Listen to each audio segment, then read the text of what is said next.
नमस्कार, मैं हूं नीलू और इस वक्त एक बड़ी खबर इटावा से आ रही है जहां पर धर्मेंद्र यादव के सरेंडर की खबर सामने आ रही है और इसको लेकर अलर्ट जारी कर दिया गया है। इटावा में पुलिस सतर्क हो गई है, कोर्ट जाने वाले रास्तों पर चेकिंग कर रही है। 5 जून को यहां पर हूटर रैली निकाली थी धर्मेंद्र यादव ने। एसपी नेता की तलाश लगातार पुलिस कर रही थी, लेकिन अब सरेंडर करने की खबर सामने आ रही है और इसको लेकर अब अलर्ट पर पुलिस को रख दिया गया है। खबर ये आ रही है कि धर्मेंद्र यादव सरेंडर कर सकता है। इसको लेकर इटावा पुलिस अलर्ट पर है, सतर्क है, कोर्ट जाने वाले रास्तों पर चेकिंग चला रही है। 5 जून को जो धर्मेंद्र यादव एसपी नेता कहा जा रहा है, उसने हूटर रैली निकाली थी, तभी से पुलिस को इसकी तलाश थी।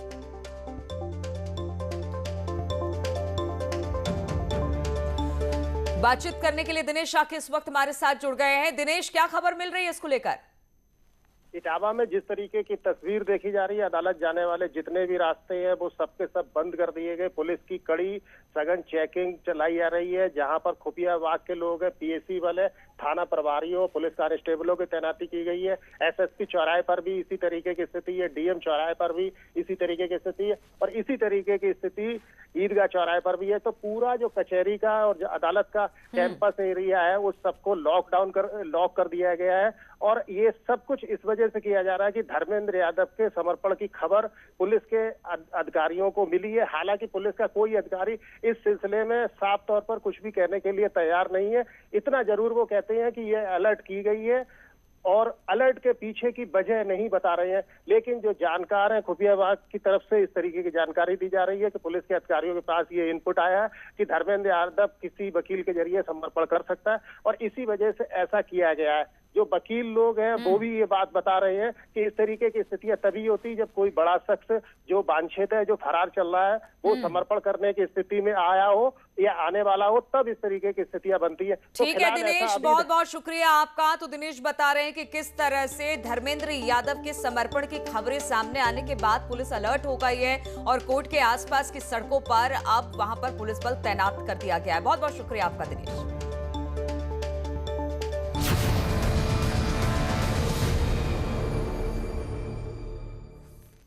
और बांदा जेल की सुरक्षा पर सवाल उठ रहे हैं।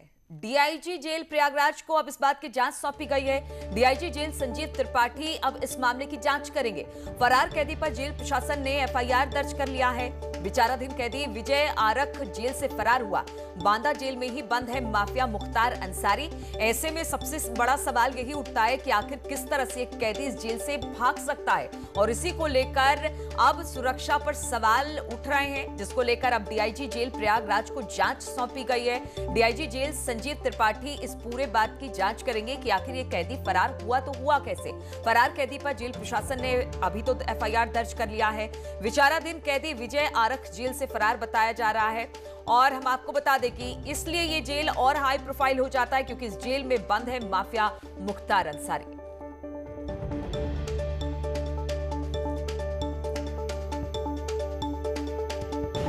जेल की मेन दीवार के पास एक बांस गिरा पड़ा मिला है, जो जेल की मेन दीवार के ऊंचाई से थोड़ा सा ज़्यादा है। ऐसी संभावना प्रतीत हो रही है कि संभवतः वो स्कैप कर गया है, यहाँ से भाग गया है, जिसके संदर्भ में जेल से वरिष्ठ जेल के अधीक्षक द्वारा तहरीर दी गई है।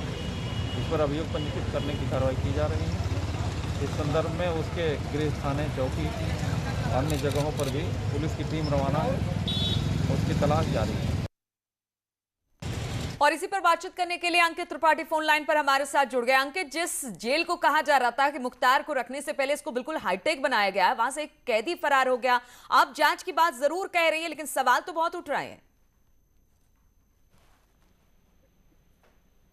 अंकित जी जी बिल्कुल आपको बताना चाहूंगा। देखिए, बांदा जेल में मुख्तार अंसारी के आते ही यहाँ पर इस जेल को हाई सिक्योरिटी जेल में तब्दील कर दिया गया है और 3 जगह सुरक्षा घेरा लगाया गया है और एक अतिरिक्त चौकी यहाँ पर जेल के अंदर बनाई गई है। लगभग कहा जाए तो 24 घंटे यहाँ पर लगभग 70 से 80 पुलिसकर्मी, पीएसी के जवान, इंस्पेक्टर वगैरह तैनात रहते हैं। लेकिन सबसे बड़ी चूक है, 54 कैमरों की निगरानी के बावजूद आखिरकार आरोपी कैदी कैसे जेल से भाग गया। हालांकि अधिकारियों का जो बयान आया, सामने अधिकारियों का साफ तौर पर कहना है कि वो जेल की दीवार फांद कर भागा हुआ है। 4 टीमें पुलिस विभाग ने लगाई है, सर्विलांस टीम लगी है और संबंधित थाना गिरवा थाना क्षेत्र का ये कैदी बताया जा रहा है, वहां भी पुलिस को इसकी बराबर तलाश की, लेकिन लगभग 18 घंटे बीत गए हैं। 18 घंटे बाद अब तक पुलिस को कोई सुराग नहीं मिला। बड़ा सवाल है, बड़ा मुद्दा है, कैसे साहब मुख्तार की सुरक्षा में जो तमाम दावे किए जाते हैं, ऐसे में एक बार मुख्तार भी सकते में है और परेशान है। अभी हाल ही में जो चित्रकूट जनपद में जेल के अंदर गैंगवार घटना हुई, उसके बाद मुख्तार लगातार उसका स्वास्थ्य बिगड़ रहा है और कहा जा रहा है कि 8 किलो, सूत्रों से जानकारी मिली, उसका 8 किलो वजन बढ़ गया है। मुख्तार परेशान बिल्कुल अंकित, तो सवाल उठ रहे हैं कि आखिर इस हाईटेक जेल से एक कैदी कैसे फरार हो सकता है। हालांकि अब डीआईजी प्रयागराज उसकी जांच जरूर करेंगे और जांच की ही बात पता चल पाएगा कितनी पुलिस व्यवस्था के बावजूद भी एक कैदी फरार कैसे हुआ। बहुत बहुत शुक्रिया आपका। और अयोध्या में मस्जिद का नाम फाइनल कर लिया गया है। स्वतंत्रता सेनानी के नाम पर अब ये मस्जिद बनेगी। नाम होगा अहमदुल्ला शाह फैजाबादी के नाम पर मस्जिद होगी। 1857 की क्रांति में शहीद हुए थे फैजाबादी। बाबर के नाम पर नहीं बनेगी मस्जिद। इंडो इस्लामिक कल्चर फाउंडेशन का यह फैसला आया है। और इस मस्जिद की बात की जाए तो अस्पताल, मस्जिद, म्यूजियम भी शहीद के नाम पर ही होगा। IICF के सेक्रेटरी अतहर हुसैन ने इस बात की जानकारी दी है। इस पर बातचीत करने के लिए शबाब हमारे साथ जुड़ गए हैं। शबाब, जो अब मस्जिद बनने वाला है उसका नाम तय हो गया है, तो क्या नाम होगा, कैसे इनका इस नाम का चुनाव हुआ, जरा बताएं। देखिए, सीधे तौर पर चूंकि अयोध्या में जो मस्जिद का ढांचा जो गिराया गया था वो बाबर के नाम पर था, बाबरी मस्जिद के नाम पर था। जिसके बाद जब मस्जिद के लिए जगह जो है अयोध्या के पास रौनाही के धन्नीपुर में दी गई, तो उसके बाद बड़े कयास थे और बहुत लोगों का मतलब ऐसा मानना था कि वहां पर बनने वाली मस्जिद कहीं बाबर के नाम पर ना हो। इस बात को लेकर के बहुत कॉन्फ्लिक्ट भी रहा, बहुत सारी बातें भी रही। और जो IICF है, जो इंडो इस्लामिक कल्चर फाउंडेशन है, जो इस मस्जिद को निर्माण करा रहा है, जिस पर उसका पूरा जिम्मा है, उसने इस बात को फाइनल कर दिया है कि देखिए, अयोध्या में बनने वाली मस्जिद का नाम बाबर के नाम पर नहीं होगा। हालांकि ये बात पहले से क्लियर थी, ट्रस्ट की तरफ से ये बात बार बार कही जा रही थी, लेकिन फिर सवाल ये भी था कि दूसरा कौन सा नाम होगा जिसके नाम पर मस्जिद का नाम रखा जाए। तो इंडो इस्लामिक कल्चर फाउंडेशन की तरफ से इस बात को साफ कर दिया गया है कि अहमदुल्ला शाह फैजाबादी, जो 1857 की स्वतंत्रता संग्राम में शामिल रहे थे, उनको जो है उनके नाम पर ये मस्जिद, ये कम्युनिटी किचन और ये वहां पर बनने वाला म्यूजियम जो है वो उनके नाम पर रखा जाएगा। क्योंकि अहमदुल्ला शाह जो थे वो फैजाबाद के ही रहने वाले थे और उन्होंने स्वतंत्रता संग्राम के संघर्ष में अपना बड़ा योगदान दिया है।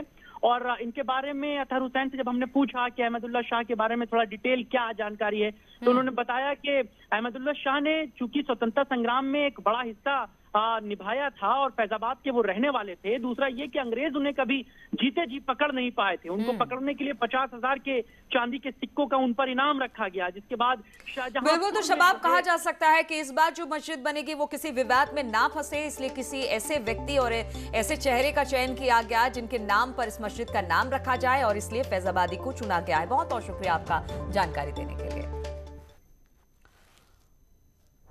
और मथुरा में गिरिराज मुखारबिंद मंदिर में भगवान को 1,51,000 आमों का भोग चढ़ाया गया। देश विदेश के भक्तों ने इस अद्भुत पल का ऑनलाइन दर्शन किया।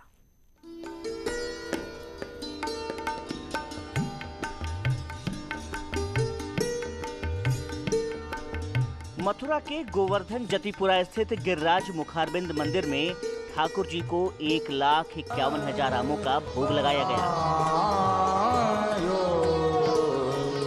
जिसके कारण पूरे मंदिर में आम ही आम नजर आ रहे थे। चमेली और मोगरा के फूलों से सजे मंदिर में एकादशी पर ये विशेष भोग लगाया गया। जो यहाँ पर उद्देश्य था वो वैष्णवों के द्वारा जो बाहर से NRI वैष्णव है जो सेवा कराते हैं, क्योंकि अभी यहाँ लॉकडाउन की स्थिति बरकरार बनी हुई है, तो उस हिसाब से कॉल के द्वारा जो उन्होंने ऑर्डर किए उसके हिसाब से करीब 1,51,000 आमों का यहाँ पर ठाकुर जी की सेवा का भोग किया गया है। कोरोना महामारी में भक्तों को मंदिर में प्रवेश पर पूरी तरह छूट नहीं है।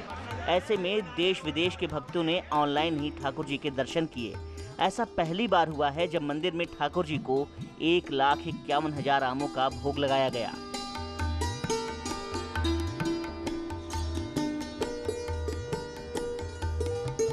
आज ठाकुर जी की एकादशी का दिन था, तो इस वजह से ठाकुर जी ने कृपा करी, विचार बना तो सबने सहयोग किया, तो उस हिसाब से ठाकुर जी का 1,51,000 आमों का मनोरथ संपन्न हुआ। आमों के इस अद्भुत प्रसाद में देशी विदेशी श्रद्धालुओं ने भी अपना योगदान दिया। कई तरह के आमों के साथ एकादशी पर ठाकुर जी को भोग लगाया गया, जो अपने आप में बेहद अलौकिक था। मथुरा से न्यूज़ 18 के लिए नितिन गौतम की रिपोर्ट। और कोरोना महामारी के बाद केंद्र सरकार ने उन लोगों की मदद करने का फैसला किया जो कोरोना काल में अनाथ हो गए, जिनके अपने कोरोना महामारी का शिकार हो गए। ऐसे बुजुर्गों की मदद के लिए केंद्र सरकार ने एल्डर लाइन नाम से एक हेल्पलाइन शुरू की। इसको 5 राज्यों में शुरू किया गया, जिसमें उत्तर प्रदेश भी शामिल है। इस रिपोर्ट को देखिए ताकि पता चल सके कि कैसे एल्डर लाइन एक फोन कॉल से बुजुर्ग की मदद करती है।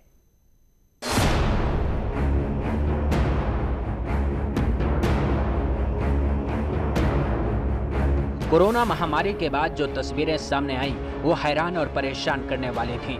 इस मुश्किल समय में कई लोगों ने अपनों को खो दिया, कई लोग अनाथ हो गए।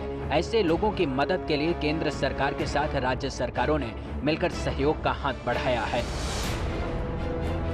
कोरोना काल में बेसहारा बुजुर्गों की मदद करने के लिए भारत सरकार की योजना एल्डर लाइन के तहत उत्तर प्रदेश सरकार ने भी इसकी बड़ी पहल की है, जिसके तहत प्रयास ये किया गया है कि 75 जिलों में जिस तरीके से बुजुर्ग जो बेसहारा है या उन्हें कोई परेशानी है, कोई दिक्कत है, कोई मदद करने वाला नहीं है, तो उसके लिए यूपी सरकार ने ऐसी व्यवस्था की है कि ये हेल्पलाइन नंबर उन तक पहुंचेगा और उनको हर तरीके की मदद दिलवाएगा। हेल्पलाइन नंबर है 14567, और जिसके तहत आप देख सकते हैं कि मैं जिस कमरे में मौजूद हूँ यहाँ पे बहुत सारे आपको टेलीकॉलर्स दिखाई दे रहे होंगे। दरअसल यहाँ पर प्रयास ये है कि अगर किसी जिले में कोई भी बुजुर्ग बेसहारा है, उन्हें कोई परेशानी है, तो वो यहाँ पर इस हेल्पलाइन नंबर पर कॉल कर सकते हैं। फिर चाहे बात इलाज की हो, फिर चाहे बात उनको किसी भी तरीके की मदद की हो। बेसहारा लोगों की मदद के लिए सरकार ने एक हेल्पलाइन नंबर भी जारी किया है। इस योजना का नाम एल्डर लाइन रखा गया है। इसका मकसद बुजुर्गों की सेवा करना है। इस सेवा का लाभ उठाने के लिए 14,567 पर फोन करना होगा, जो टोल फ्री नंबर है, ताकि बुजुर्गों को किसी तरह की समस्या का सामना न करना पड़े। ये हेल्पलाइन 17 मई को भारत सरकार ने ऑफिशियली लॉन्च करी और 5 राज्यों में लॉन्च हुई थी, जिसमें से एक उत्तर प्रदेश भी है। और इसमें हमारे पास जिले स्तर से, तहसील स्तर से, गांव स्तर से, हर स्तर से जो वृद्ध जन हैं हमारे, जो 60 साल के हमारे बुजुर्ग जो लोग हैं, वो इस हेल्पलाइन जो 14567 पे हैं, जो टोल फ्री नंबर है, उस पर वो कॉल करते हैं। वो कॉल हमारा, जैसा कि आपने यहाँ पे कनेक्ट सेंटर में देखा, वो कॉल लैंड होती है और हम उनको यहाँ से प्रयास करते हैं कि अगर उनको कोई इमोशनल सपोर्ट चाहिए, जैसे अभी कोविड काल चल रहा है तो कोविड रिलेटेड उनको कोई भी इंक्वायरी चाहिए, उनको किसी भी तरह का सपोर्ट चाहिए, अगर उनको जैसे और भी कॉल्स हमारे पास आती है कि पेंशन रिलेटेड कोई उनको सपोर्ट चाहिए, या राशन कार्ड उनको बनवाना है, या अपने बैंक के कुछ कागज़ हैं, या बहुत सारे लीगल केसेस भी हमारे पास आते हैं जहाँ पे जो वृद्ध जन हैं। अब्यूज़ केसेस आते हैं जहाँ पे वृद्ध जनों के साथ अब्यूज़ के केसेस हैं, या रेस्क्यू केसेस हमारे पास आते हैं कि किसी को ओल्ड एज होम हमको पहुँचाना है, कोई भटक गया है उसको घर पहुँचाना है। तो ऐसे बहुत से प्रकार के प्रकार के केसेस हमारे पास आते हैं।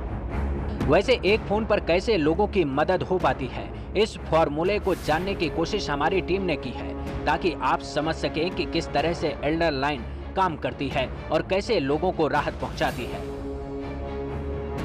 एल्डर लाइन योजना को यूपी के 75 जिलों में लागू किया गया है। वैसे केंद्र सरकार ने 5 राज्यों को इसके लिए चुना है, जिसका हिस्सा यूपी भी है।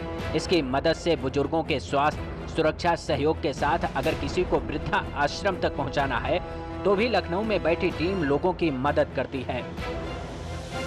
तो मैं सारी जानकारी ले लेती हूँ, जो नॉमिनल जानकारी होती है, जैसे उनका नाम, पता, उम्र क्या है, वो जानकारी ले लेते हैं। फिर उनकी जानकारी लेने के बाद हम उनसे समस्या पूछते हैं कि उनकी क्या समस्या है। अगर उनकी समस्या यहीं से सॉल्व करने वाली होती है तो हम यहीं से सॉल्व कर देते हैं, और अगर उनकी समस्या ऐसा होता है कि वरिष्ठ अधिकारी हमारे जाने चाहिए, उनसे पर्सनली मिल के होगी, तो हम फिर उनके लिए SR रेज करते हैं, उनकी जो जानकारी है दर्ज करते हैं, शिकायत दर्ज करते हैं। किस तरीके की शिकायतें आजकल ज़्यादा आ रही हैं? मैम इस टाइम तो जैसे कोविड से रिलेटेड ज़्यादा शिकायतें आ रही हैं, पेंशन से आ रही है, राशन कार्ड नहीं बन पा रहा है, इससे ज़्यादा शिकायतें आ रही हैं। और बहुत ज़्यादा आ रही है जैसे फिजिकल अब्यूज़ का है, बच्चे उनके जो लड़के हैं वो मार रहे हैं उन्हें, या फाइनेंशियली अब्यूज़ कर रहे हैं, तो इस टाइप की शिकायतें ज़्यादा आ रही हैं। वैसे इस योजना को 14 मई से शुरू किया गया है। इस नंबर पर हर दिन करीब 80 से 90 कॉल आते हैं, जिनकी मदद डेस्क में बैठे अधिकारी करते हैं। बुजुर्गों की मदद करने के लिए एल्डर लाइन ने तहसील से लेकर जिला स्तर तक और फिर लखनऊ तक अपनी कनेक्टिविटी को बढ़ाने का काम किया है, ताकि हर किसी तक मदद पहुंच सके। इसके लिए उन संस्थाओं का सहयोग लिया जा रहा है जो संस्थाएं जमीन पर काम कर रही हैं।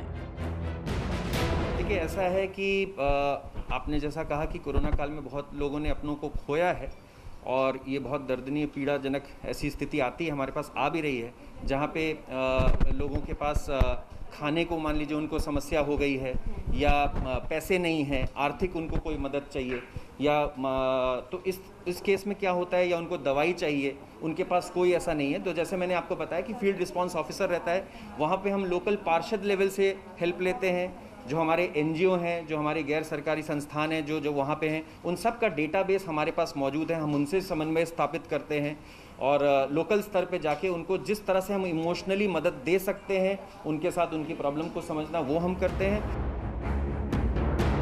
सरकार बुजुर्गों की मदद के लिए सुबह 8 बजे से शाम 8 बजे तक ऑफिस खोलने का काम करती है। इस दौरान जितने लोगों की फोन कॉल आते हैं उन तक मदद पहुंचाने की हर संभव कोशिश होती है। इस योजना में टाटा ट्रस्ट, NSI फाउंडेशन भी सहयोग कर रहा है ताकि कोरोना काल में अनाथ हुए लोगों की मदद हो सके।